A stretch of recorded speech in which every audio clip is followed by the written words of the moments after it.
जय श्री कृष्ण दोस्तों। महाभारत का महानायक और द्वापर युग का सबसे बड़ा महायोद्धा अर्जुन, जो साक्षात नारायण के नर रूप के अवतार थे, ऐसा क्या हुआ कि उन्हें बनना पड़ा था वृंदावन की एक ग्वालन, एक अबला गोपी।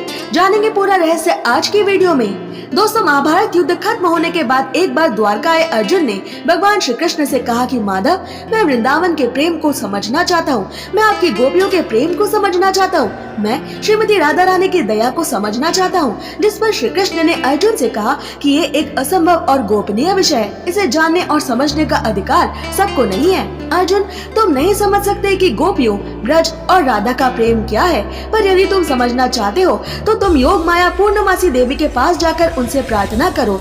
अब अर्जुन ने पूर्णमासी जी को जाकर श्री कृष्ण का आदेश बताया। देवी पूर्णमासी ने अर्जुन को एक मंत्र दिया और बताया श्री कृष्ण को पाने की विभिन्न प्रकार की तपस्याएं कैसे करें। अंत में योग माया अर्जुन को एक झील में ले गई, जहाँ अर्जुन ने शुद्ध स्नान किया और वहाँ एक गोपी ने उनका स्वागत किया। फिर अर्जुन को वृंदावन में एक और झील में वो ले गई। अमृत की उस झील में स्नान करने के बाद जब अर्जुन बाहर आए तो वो अर्जुन नहीं थे। अब वो एक दिव्य गोपी का शरीर पाकर खुद की पिछली पहचान को पूरी तरह से भूल गए थे। फिर गोपियां अर्जुन को अर्जुनिया गोपी के रूप में सिंहासन पर विराजित श्री राधा और गोपियों की सभा के पास लेकर गयी।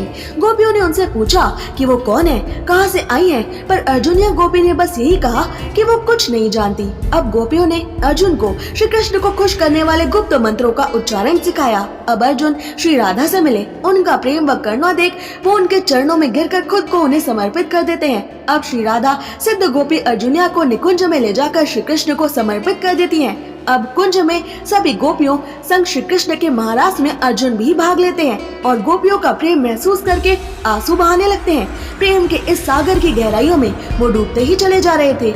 ऐसा परमानंद ब्रह्मांड में कहीं नहीं था। इसके बाद कुंज की वृजा नदी में स्नान करके अर्जुनिया गोपी दोबारा अपने महायोद्धा अर्जुन के रूप में आ जाती है। पर राधा जी की कृपा से अर्जुन को अब गोपी रूप में श्री कृष्ण का प्रेम रहस्य पूरी तरह से याद रहता है। यानी श्री कृष्ण के सबसे प्रिय अर्जुन भी ब्रज के रस को प्राप्त करने के लिए, उसका अनुभव करने के लिए तरसते हैं। जब श्री कृष्ण के सबसे अच्छे दोस्त इन बातों को नहीं समझ पाए तो हम कौन हैं? तो बस सदा प्रेम करने वाली श्री राधा के चरण कमलों में आत्मसमर्पण करें और वो हम सबको अपना आशीर्वाद और ब्रज का रहस्यमय कृष्ण प्रेम जरूर प्रदान करेंगी। ऐसे ही और रोचक अनसुने तथ्य जानने के लिए सब्सक्राइब करें।